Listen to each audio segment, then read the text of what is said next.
예, 안녕하세요. 저는 그렉터의 김현수 부사장이라고 합니다. 시작하기 전에 간단하게 지금 보이는 로봇이 청와대 집무실 앞에서 실제로 시연하고 페트롤 상태를 하고 있는 그런 동영상을 먼저 보고 계십니다. 이 영상을 제가 먼저 틀은 이유는 결국에는 스마트 시티의 서비스는 데이터를 어떻게 수집하고 정렬해서 서비스에 적용하느냐의 문제입니다. 그런 상태에서 엣지의 기능이나 여러 가지 기술들이 다 융합되어 있는 게 결국에는 아까 처음에 나왔던 UAM이나 AGV 자율주행이나 이런 로봇, 드론 같은 것들이 결국에는 데이터를 활용하는 최고 사례라고 생각해서 동영상을 좀 틀어드렸고요. 오늘 말씀드릴 내용은 스마트 시티와 엣지 컴퓨팅, 데이터 허브, 전부 데이터에 관련된 부분입니다. 저희가 이쪽 사업을 AI, IoT, 데이터 허브 그쪽 기술을 개발을 했는데 막상 비즈니스는 강남구, 광진구, 강북구, 성남시, 그 다음에 시흥시 국가 스마트 시티, 세종시, 그 다음에 부산 스마트 빌리지의 시범사업자로 실제 플랫폼을 공급하고 있습니다. 그리고 스마트 시티 쪽에서 계속 이 작업을 해나가는 이유는 결국에는 저희가 추구했던 엣지 컴퓨팅, AI, IoT, 데이터 플랫폼들이 막상 서비스로 적용되고 활용될 수 있는 분야가 스마트 시티더라고요. 그래서 스마트 시티 쪽으로 역량을 집중하고 영업을 계속 진행해 나가고 있습니다. 현재 저희는 행안부 세이프티 플랫폼, 노후위험시설물 안전관리의 주관업체로 한 14개 지자체, 원격검침으로 한 14개 지자체, 스마트 빌리지나 이런 솔루션들 계속 공급하고 계속 정부 사업 위주로 진행을 해나가고 있습니다.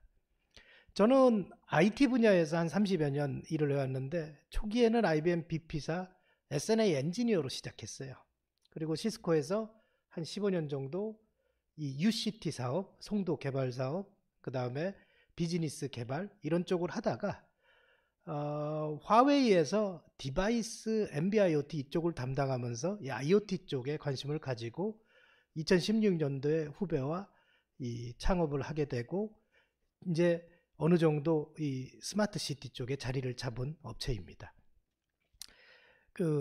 제가 이 IoT 쪽으로 돌아서서 이쪽 개발하는 쪽 이쪽으로 오게 된 이유 중에 하나가 데이터의 아주 폭발적인 증가하고 관계가 많습니다. 초기에 IT 사업을 시작할 때 데이터 사이즈나 데이터 양은 컴퓨터에서 생산되는 거 사람이 수기로 입력한 부분밖에는 없었어요. 근데 어느 순간인가 특히 2015년부터는 스마트폰이 보급되고 센서랑 엣지, 클라우드가 활성화되기 시작하면서 이 데이터의 양이라는 게 뒤에 공이 3개에서 6개가 더 붙는 양으로 확장하게 되었습니다. 그래서 전 세계적으로 발생되는 데이터 양이 2025년까지 가트너 자료에 따르면 거의 어마장창하게 성장하죠. 저거를 전망한다는 자체가 힘들 정도로 폭발적으로 늘고 있습니다. 기존의 스마트 시티에서도 이러한 데이터들을 어떻게 처리하고 활용하느냐가 숙제로 계속 남고 있습니다.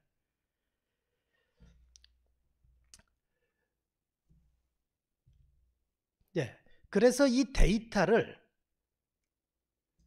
생긴 지점에서 최대한 정렬하고 필터링하고 데이터의 99%는 어떻게 보면 가비지 데이터예요. 의미 있는 데이터를 추출해내는 작업이 굉장히 중요합니다.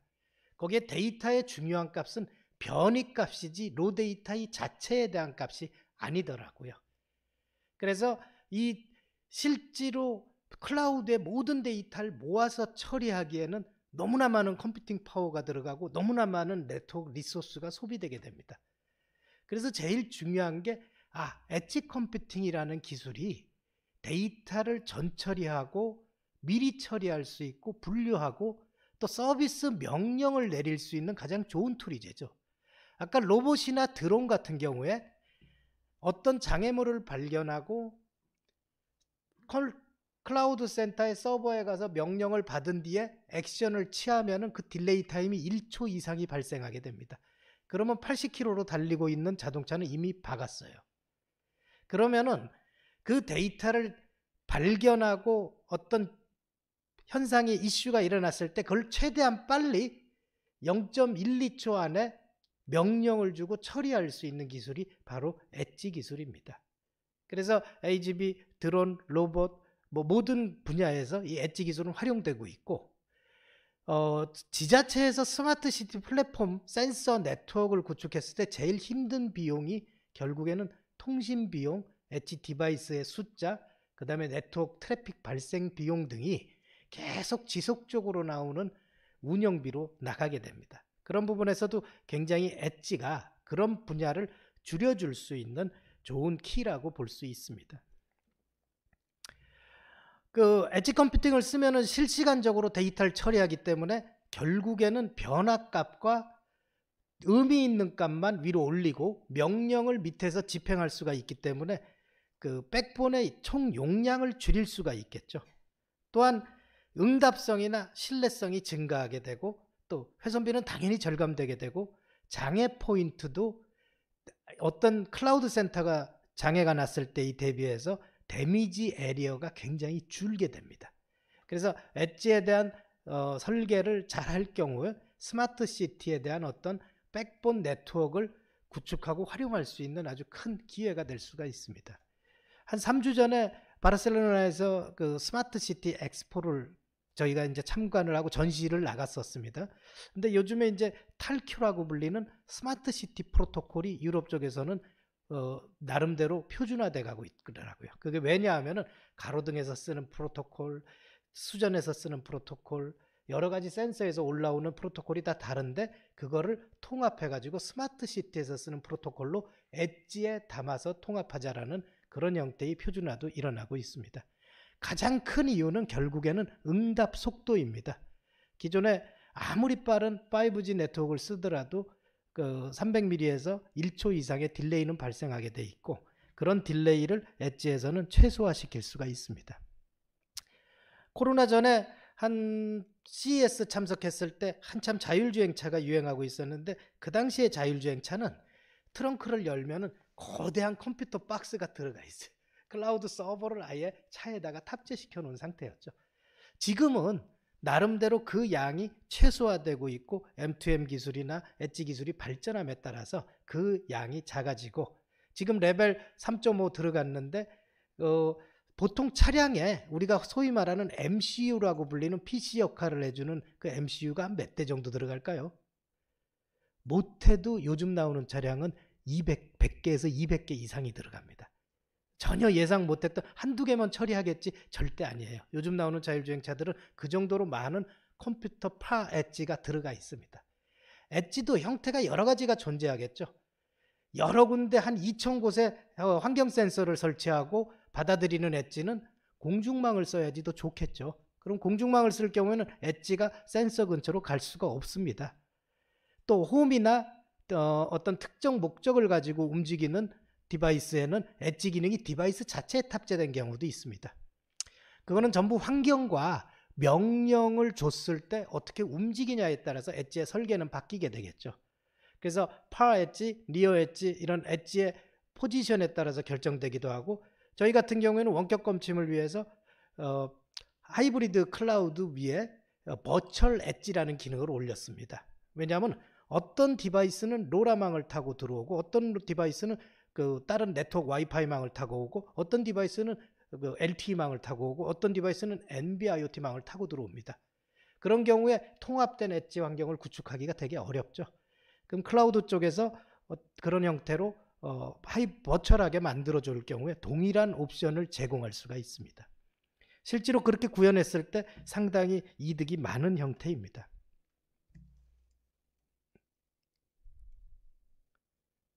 이 자료는 급하게 하나 넣었는데, 지난주에 리인벤트 AWS 행사에서 아마존이 보고 있는 데이터를 처리하는 아키텍처입니다.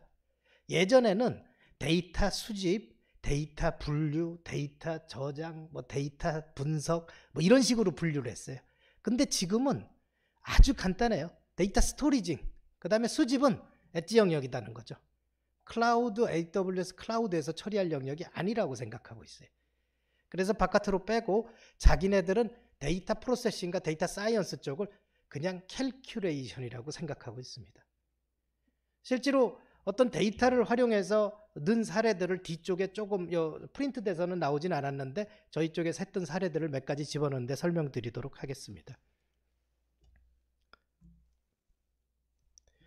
그리고 이 엣지를 했을 때 실질적으로 이 엣지 IoT 플랫폼을 만들고 엣지를 구성하고 네트워크를 만들고 IoT AI를 적용하는 목표는 결국에는 CT에서 활용하는 스마트 서비스를 구현하기 위해서입니다.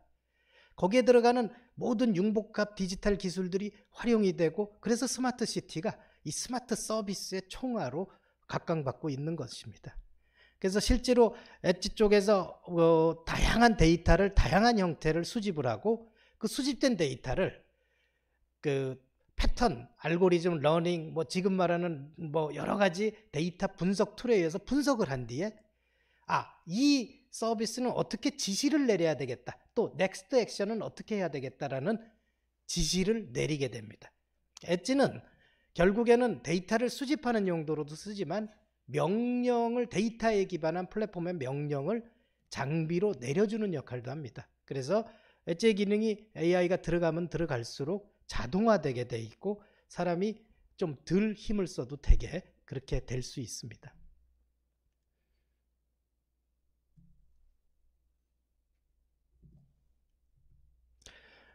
그런 식으로 해서 그 모인 데이터는 시스템마다 지금 현재 우리나라 스마트 시티 구축한 부분의 문제점이 어떤 부분인가 하면은 서로 간의 데이터를 호환해서 쓰지를 못하고 있습니다.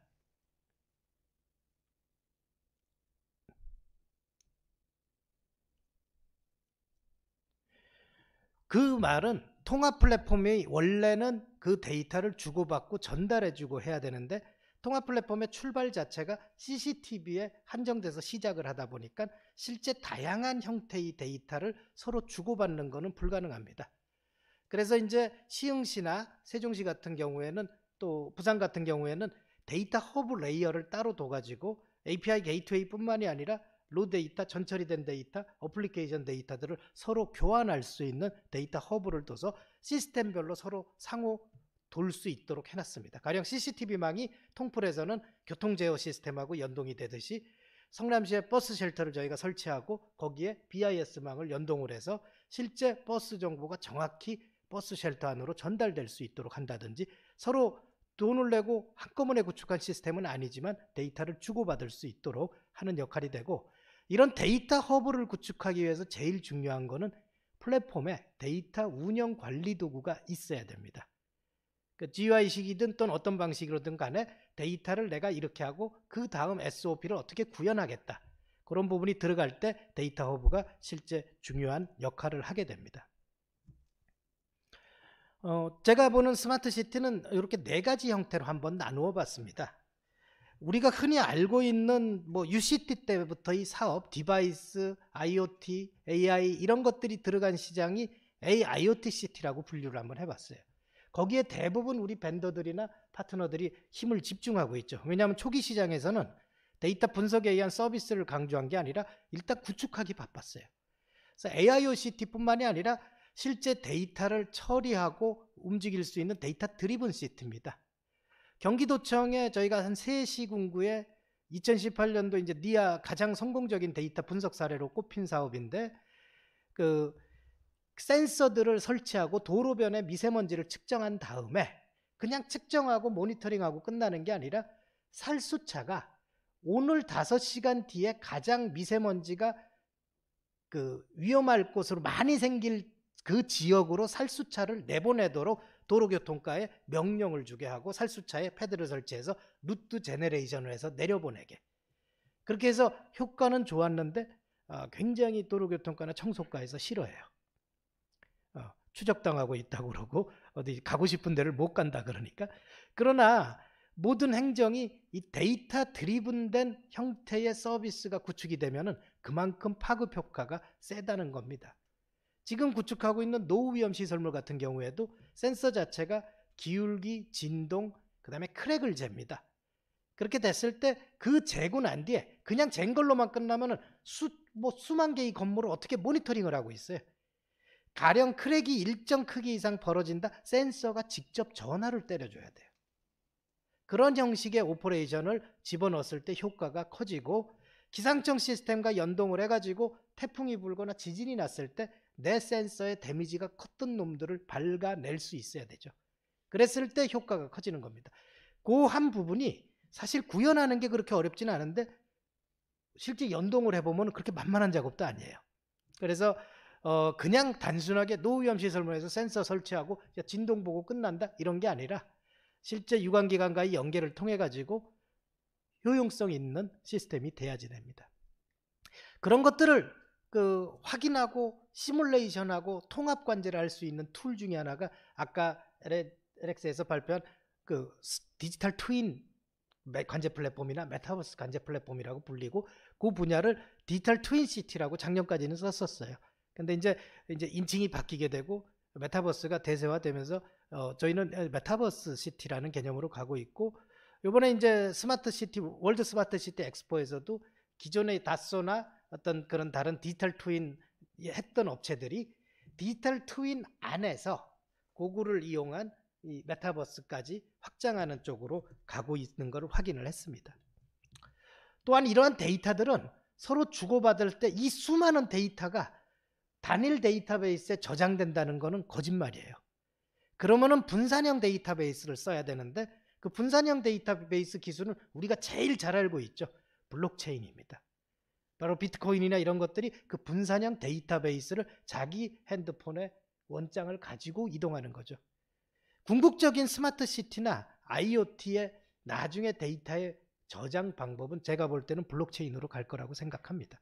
그래서 지금은 이제 규제 개혁 지역의 일부, 부산 일부에서 이 블록체인 시티를 구현을 하고 있는데, 나중에 이제 스마트 시티가 확장이 되고 이러면은 이러한 것들이 모두 구축돼야 되고, 저희는 거기에 들어가는 디지털 익스체인지 인프라를 공급하는데 애를 쓰고 있고, 그런 인프라를 개발하고 있습니다.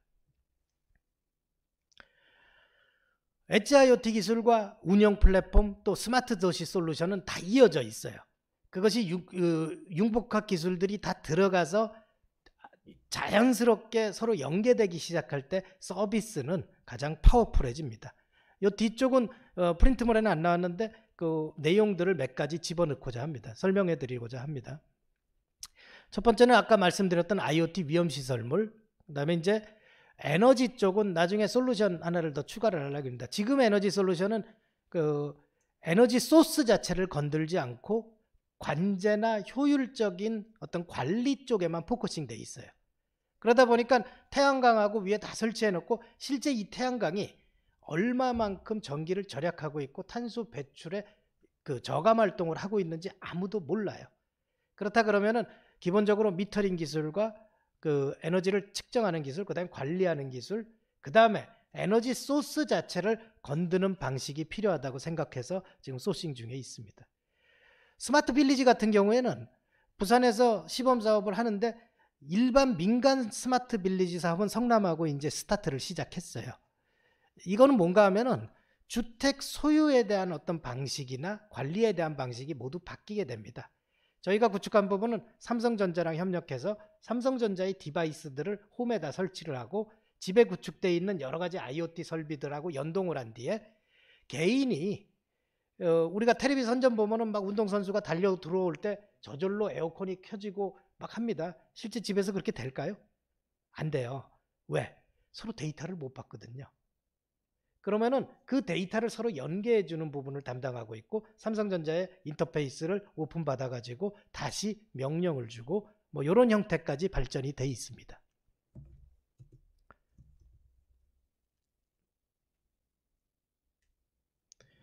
그렇게 하기 위해서는 제일 중요한 게, 저희는 이제 데이터 드리븐 플랫폼이라는 걸 만들어서 먼저 데이터 수집은 엣지 기술로 처리를 했고, 저장이나 관리나 분석 부분을 모듈화 시켰습니다. 왜 모듈화 시켰냐? 저희는 IT 가이지 데이터 분석 전문가들이 아니었어요. 그래서 노후위험 시설물 데이터 분석은 어디에 맡겼냐? 건기원에 맡길 수밖에 없어요. 그럼 건기원에서 받아온 모듈을 적용하고, 기후 자체 뭐 데이터 분석 그 PM은 있지만 데이터 분석 그 박사는 없어요. 기후에 대한. 그러면은 경기도청의 그 미세먼지 제어는 실제로 그 니아하고 협력받아서 대학에서 연구한 자료를 가지고 미세먼지 분석 예측 엔진을 만들어서 모듈화시켜서 적용을 했습니다. 모듈은 저희 개발 툴에 모듈로 같이 들어오는 방식도 있고 API 게이트웨이를 통해서 나가서 데이터가 처리돼서 들어오는 방식도 있습니다. 그래서 API 게이트웨이도 꼭 필요하고요. 그래서 이러한 것들을 API 게이트웨이, 데이터 수집 엔진, 데이터 분석 엔진들을 서로 연계하고 관리할 수 있는 툴로 DFM 툴을 공급하고 있습니다.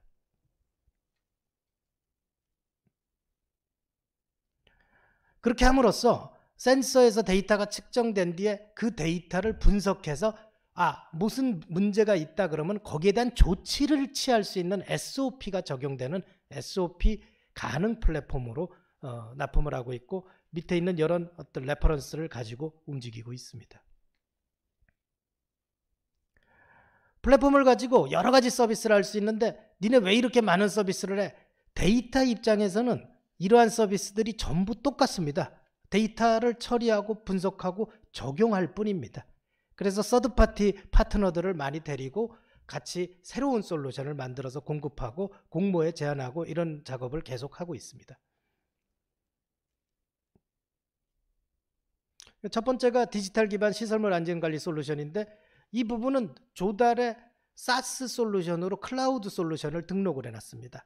그래서 단순하게 클릭만 함으로써 수의계약 형태로 진행될 수 있는 그런 형태로 진행을 했고, 센서부터 플랫폼까지 그 진단, 안전진단 업무까지 한 패키지로 공급할 수 있도록 해서 그 지자체 그 행정 쪽에서 일하기가 쉽도록 그렇게 구성을 해놨습니다. 고양시에서 그 무너졌던 빌딩에도 저희 센서가 설치가 돼 있었고, 그 부분 때문에 실제 고양시에서 그 사후 조치가 굉장히 빨랐습니다. 그래서 원인 파악이나 분석, 그 다음에 그 결과로 안전진단에서 이 건물은 해체해야 된다 해가지고 전부 빼고 해체하는 걸로 바뀌었습니다.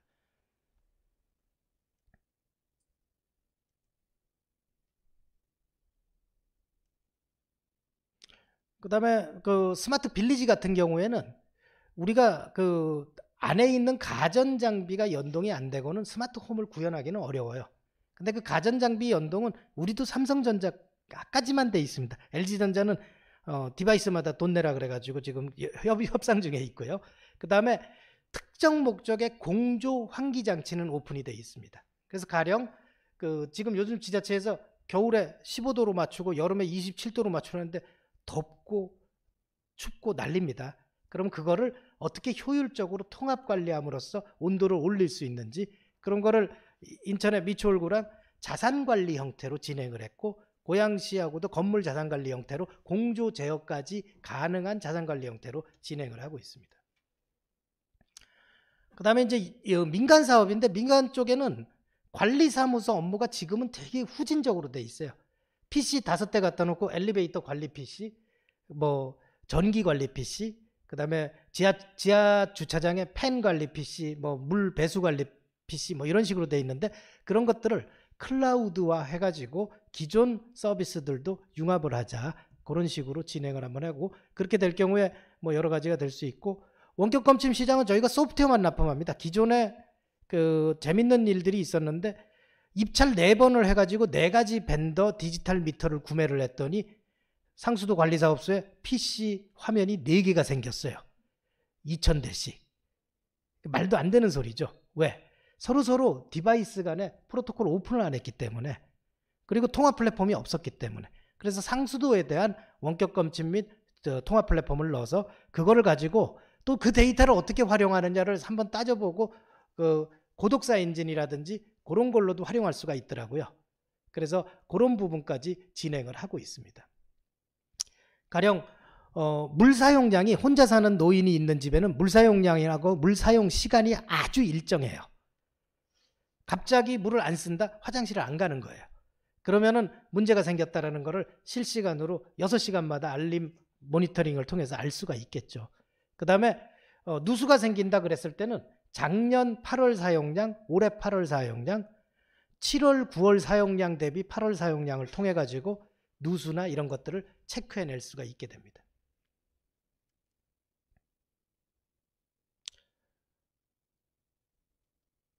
그리고 이제 다음에 한 2장 정도 남았는데 그 부분은 이제 앞으로 어떤 걸 하고 싶은지, 또 이건 아이디어도 될 수 있고요. 같이 공모를 할 수 있으면 좋을 만한 그 솔루션 2개 정도 소개하고 끝마치도록 하겠습니다. 부산 스마트 빌리지는 스마트 시티 관련자들은 한번 꼭 가서 보시기를 권고드립니다. 왜냐하면 관제센터에서 집안에 있는 모든 솔루션이나 이런 것들을 제어하는 것을 한 번에 볼 수가 있고요. 요게 해외에서도 스마트 시티 그럼 볼 게 없어요, 사실은. 바르셀로나도 가보면은 스마트 시티 그렇게 잘 돼 있다 했는데 실제로 가보면 볼 솔루션은 없습니다. 그냥 도시 자체가 여기 되게 편하게 돼 있네, 살기 좋게 돼 있네, 뭐 이런 정도로 돼 있어요.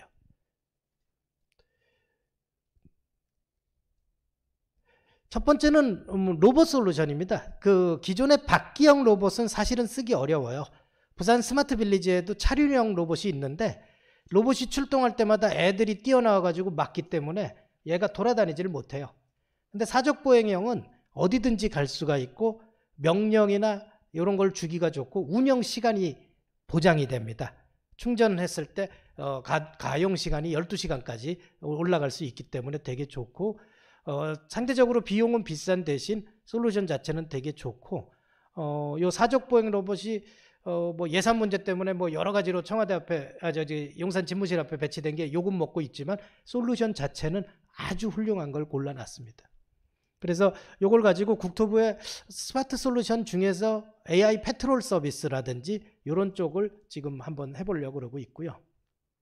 그러면 뭐 시설 관리의 첫 번째 그 대상이 될 수가 있고, 창고나 대형 주차장 같은 경우에 불이 났을 때 체크하고 확인하기가 어렵습니다. 그래서 로봇 위에 어플리케이션 소화기를 얹어가지고 초등 대처를 로봇이 하는 그런 방식도 재밌는 형식으로 데이터 센터 쪽에 하나 적용을 해보고 있습니다.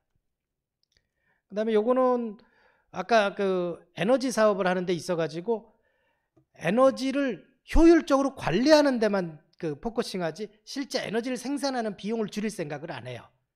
근데 난방, 급수, 그 다음에 냉방에 대해서 히트펌프 방식이라는 보일러가 적용될 경우에 실제 효율이 90%까지 나옵니다.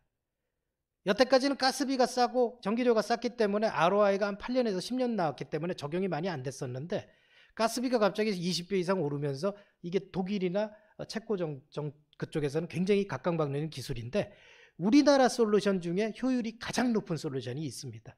그래서 이 솔루션을 가지고 지자체 도시 재생 사업이나 이런 것들을 노후 지역에 지역 난방이 안 들어가는 지역에 어떤 시범 사업을 해가지고 빈집 2개 정도 없애고 보일러 설치한 다음에 난방과 급수만 하더라도 아주 훌륭한 도시 재생 사례 또는 스마트 시티의 에너지 활용 사례가 나오지 않을까. 그래서 이것도 이제 패키지 준비를 하고 있고, 조금 완성되면은 재밌게 적용할 수 있고, 제일 먼저 학교하고 그 시청, 도청, 뭐 군청 건물에 먼저 적용해보는 솔루션을 지금 생각하고 있습니다. 데이터, 그 다음에 사물, 뭐 이런 것들은 맨 처음에 돈 안 됐어요. 이걸로 돈 번 사람들 별로 없습니다. 근데 스마트 시티는 생각보다 사업이 돈이 되더라고요. 그리고 이쪽에서는 충분한 비즈니스 밸류가 있다고 생각하고, 앞으로도 더 많은 사업으로 다양한 고객들하고 같이 만났으면 좋겠습니다. 오늘 발표는 여기서 마치도록 하겠습니다.